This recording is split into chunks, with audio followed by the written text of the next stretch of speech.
nó vừa kia nó nhưng mà bây giờ nó trống chè chứ nó cái này là mình tạo ngon cả tôiรู้เลยตลอดค่ะ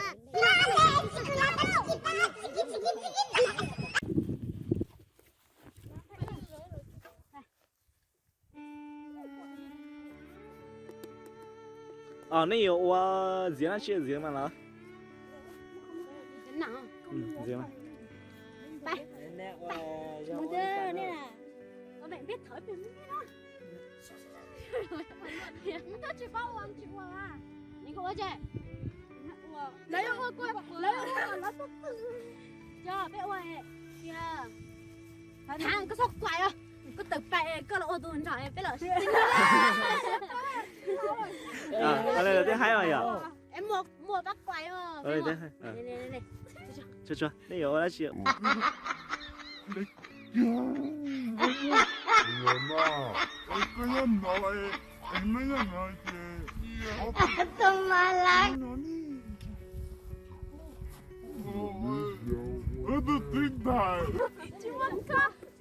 Tụi mà lại nghe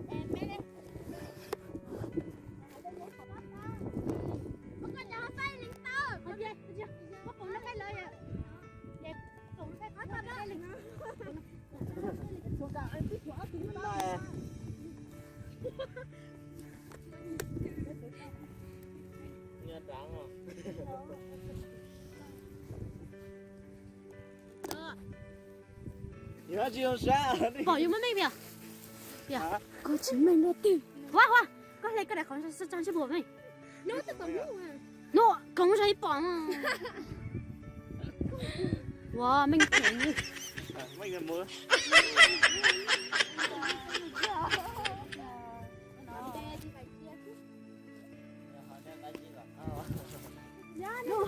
nó cái cao thằng nào cả nhỉ? Nó là một khởi kia này con. Nó khởi chị. Tông.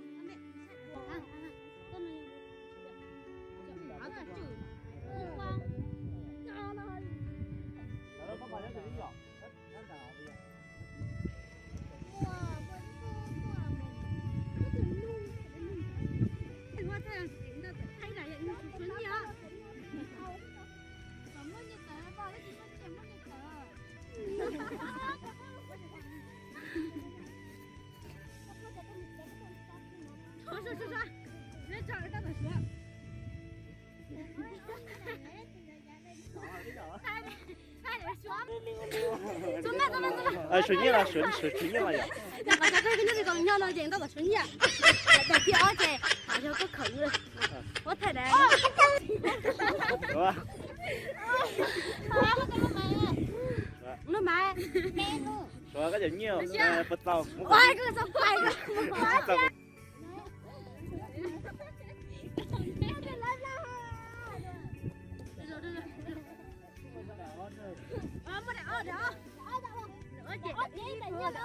Để ở gì có tôi đánh nhỉ chị. Tốt thang.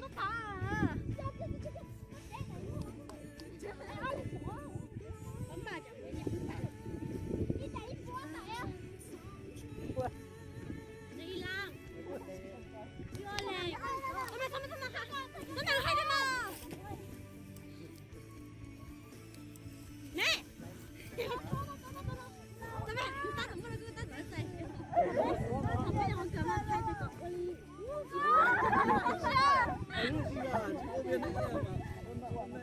Đó là con nhện thay chuôn thôi thay chứ con nhện nó nhưng mà con nó bên nhện như hoa hửa nhện này sao đeo chân cha luôn nó con nhện leo nhện thì nó con đã nhện nhà hại cái nhện hay là cái đạn từ nó chỉ mua sốt à thôi là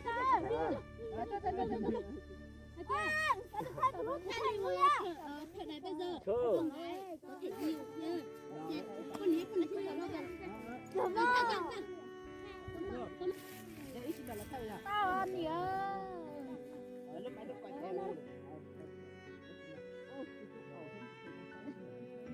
Tao chơi.